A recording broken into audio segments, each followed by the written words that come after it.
Santuy, saatnya tanya Ustadz yuk. Bismillahirrahmanirrahim. Saya seorang santri yang sudah mondok selama 4 tahun. Apakah berdosa kalau saya melihat orang mengerjakan kemungkaran seperti judi, ya, tidak salat, saya biarkan saja. Padahal mereka sendiri sudah tahu hukumnya, katanya. Maka jawabannya adalah yang pertama, amar ma'ruf nahi munkar itu adalah wajib, terutama bagi orang-orang yang ahli ilmu. Allah Subhanahu wa taala mengatakan kuntum khayra ummatin ukhrijat linnas ta'muruna bil ma'rufi wa tanhauna 'anil munkari wa tu'minuna billah. Kata Syekh Abdul Aziz bin Baz rahimahullahu taala. Coba perhatikan di dalam ayat ini.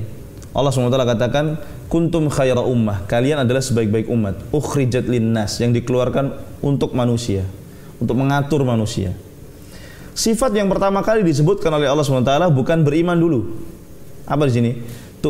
Ta'muruna bil ma'ruf. Kalian itu memerintahkan yang baik, wa tanhauna 'anil munkar, dan melarang dari perbuatan mungkar, baru wa tu'minuna billah. Baru setelah itu dan kalian beriman kepada Allah. Walau amana ahlul kitab, dan seterusnya. Dalam surat Ali Imran.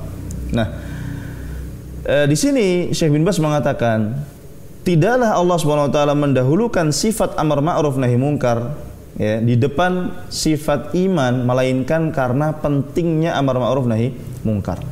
Jadi amar ma'ruf nahi munkar ini kalau sudah lumpuh di masyarakat, maka masyarakat tersebut akan menjadi masyarakat yang betul-betul rusak. Tidak ada lagi yang peduli, tidak ada lagi yang mengingatkan, ya. Namun dalam prakteknya Rasulullah SAW memberikan tingkatan-tingkatan sesuai dengan kemampuan kita masing-masing. Kita yang tahu diri kita seperti apa. Rasulullah SAW mengatakan, man ra'a minkum munkaran falyughayyirhu biyadihi. Barang siapa yang melihat kemungkaran di antara kalian, maka hendaklah dia robah. Dia robah.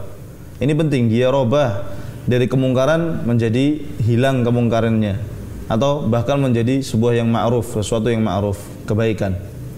Dengan tangannya. Ya, dengan tangannya, artinya dengan kekuasaannya.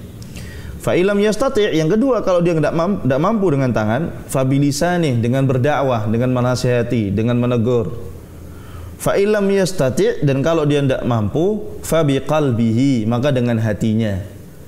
Kemudian Rasulullah SAW mengatakan wa dzalika adhaful iman, dan itu adalah iman yang paling lemah.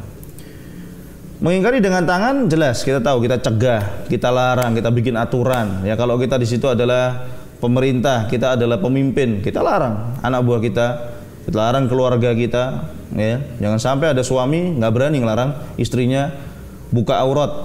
Jangan sampai ada seorang kepala rumah tangga tidak berani melarang anaknya untuk berbuat maksiat. Ya, itu kekuasaan dia. Yang kedua, lisan, ya, nasihati. Tetangga misalkan, tetangga bukan kekuasaan kita. Kita lihat tetangga kita setiap hari, ya, putar musik misalkan keras-keras, kita nasihati. Ya mas, itu perbuatannya mungkar, nggak boleh, maksiat, musik itu haram.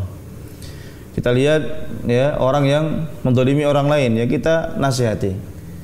Yang terakhir, kalau kita tidak berani, ya, kita takut ada madarat misalkan kepada kita, seperti orang, ya, kita lihat mencopet misalkan, ya, kita tahu itu kemungkaran. Tapi kalau kita mengingkari dengan tangan atau dengan lisan, ya, karena orangnya banyak, nanti kita dikeroyok, maka kemadaratannya besar, ya.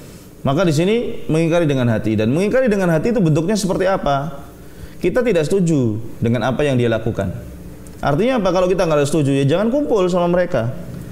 Yang ajaib ini kita bilang mengingkari dengan hati, tapi kita kumpul-kumpul di situ. Ya, saya nggak ngerokok, saya mengingkari dengan hati. Tapi nongkrong, ya, ngopi bareng.